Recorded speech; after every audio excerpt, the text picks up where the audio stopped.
আজকের এই বৃক্ষরোপণ কর্মসূচি উপলক্ষে উপস্থিত কোনাবাড়ী ডিগ্রি কলেজে সম্মানিত অধ্যক্ষ, উপস্থিত রয়েছেন অত্র প্রতিষ্ঠানের সম্মানিত শিক্ষক মণ্ডলী, উপস্থিত রয়েছেন কোনাবাড়ী ডিগ্রি কলেজের গভর্নিং বডির সম্মানিত সদস্যবৃন্দ, উপস্থিত আছেন বিভিন্ন দাতা সদস্যবৃন্দ, অতিথিবৃন্দ এবং আমার সামনে রয়েছেন আমার প্রিয় শিক্ষার্থীবৃন্দ। সবাইকে আমার শুভেচ্ছা এবং অভিনন্দন। আজকে একটা সুন্দর ক্ষণে এসে আমরা দাঁড়িয়েছি, যে দিনটির অপেক্ষা করতেছিলাম আমি বেশ দীর্ঘ সময় ধরে। আমাদের মাননীয় প্রধানমন্ত্রী ঘোষিত 5 বছরে 25 কোটি বৃক্ষ লাগানোর যে একটি কর্মসূচি আমাদের প্রধানমন্ত্রী নিয়েছেন, তারই অংশ হিসেবে আজকে আমরা কোনাবাড়ী ডিগ্রি কলেজ আমাদের শিক্ষার্থীদের নিয়ে এবং আমরা নিজেরা কমিটির লোকজন সবাই মিলে আমরা আজকে কিছু বৃক্ষরোপণ করতে যাচ্ছি।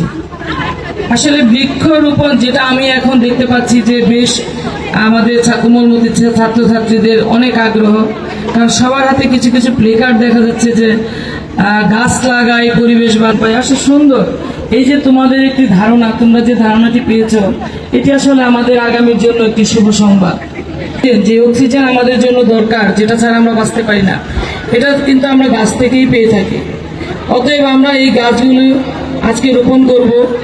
আমরা তোমাদের সকলকে নিয়ে এই বৃক্ষ রোপণ করব এবং তোমাদের মাঝে আমি কিছু চারা গাছ বিতরণও করব, কারণ আমাদের এত জায়গা নেই ক্যাম্পাসে যে এত পরিমাণ বৃক্ষ আমরা এখানে রোপণ করতে পারবো।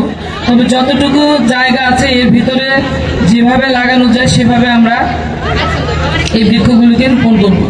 আর পাশাপাশি তোমাদেরকে আমি কিছু চারা গাছ উপহার দিব। আমাদের মাননীয় প্রধানমন্ত্রী তারেক রহমানের পক্ষ থেকে আমরা কিছু চারা গাছ তোমাদেরকে বিতরণ করব, যেগুলি তোমরা বাসায় নিয়ে চারাগুলো রোপণ করবে এবং এগুলির সঠিক পরিচর্যা করবে, যেন ভবিষ্যতে একটি গাছ, যেটি লিখেছে যে একটি গাছ একটি প্রাণ, একটি গাছ যেন আসলে সত্যিকারে একটি প্রাণ হয়ে উঠতে পারে। তা আমি আজকে আসলে রোদ উঠে গেছে, তোমরা অনেক রোদের মধ্যে দাঁড়িয়ে কষ্ট করছো। আমরা এখনই তোমাদেরকে নিয়ে আবার বৃক্ষরোপণ কর্মসূচিতে যাব। আমরা নতুন করে সুন্দর করে এই কোনাবাড়ী ডিগ্রি কলেজকে সাজাবো। ইতিমধ্যেই তোমরা হয়তো শুনেছ যে আমাদের সরকার আসলে বিগত দিনেও আমাদের মমতাময়ী মা, যিনি আমাদের ছেড়ে চলে গেছেন, আমাদের দেশনেত্রী বেগম খালেদা জিয়া, উনি কিন্তু মেয়েদের শিক্ষাকে অবৈতনিক করে দিয়েছিলেন। তোমরা হয়তো সকলে অবহিত আছো। এবং ইতিমধ্যে আমাদের সরকার কিন্তু একটা ঘোষণা দিয়েছেন যে স্নাতক পর্যন্ত মেয়েদেরকে অবৈতনিকভাবে শিক্ষা ব্যবস্থা করবে। তো সেটা শুনে নিশ্চয়ই তোমরা অনেক আনন্দিত হবে এবং উৎসাহিত হবে, এবং আমি মনে করব যে তোমরা আদর্শ শিক্ষায় শিক্ষিত হবে এবং এদেশের একজন আদর্শ নাগরিক হিসেবে গড়ে উঠবে এবং সুনাগরিক হিসেবে গড়ে উঠবে। ঠিক আছে, সকলকে